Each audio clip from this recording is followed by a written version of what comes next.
ఆ బీజేపీ అనే పార్టీకి అసలు తెలంగాణ ఏర్పాటే ఇష్టం లేదు.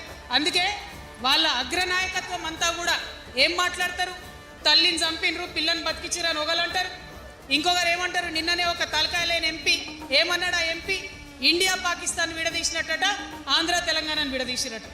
మరి వాళ్ళ అగ్రనాయకత్వం ఇన్ని మాటలు అంటుంటే మన ప్రాంతంలో ఉన్నటువంటి భారతీయ జనతా పార్టీ బానిస ఎంపీలు ఎవరైతే ఉన్నారో ఒక్క మాట కూడా వాళ్ళు మాట్లాడరు.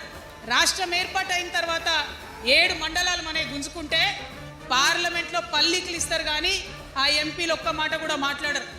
మనకి 8 రూపాయలు ఇవ్వకపోతే ఆ ఎంపీలు ఒక్క మాట మాట్లాడరు.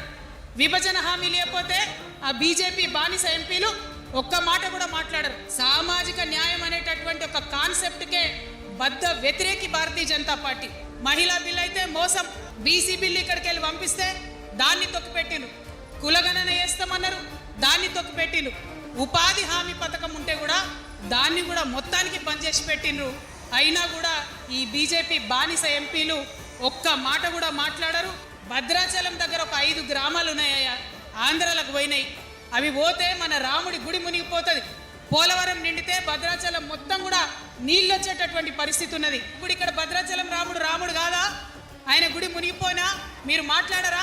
మీకేమన్నా సిగ్గు ఎగ్గు ఉంటే తెలంగాణ తల్లి బిడ్డలైతే 8 మంది బీజేపీ తెలంగాణ ఎంపీలను ఛాలెంజ్ చేసి అడుగుతా ఉన్నా, ఆ 5 గ్రామాలను మీరు వాపస్ తెలంగాణకు పట్టుకరండి.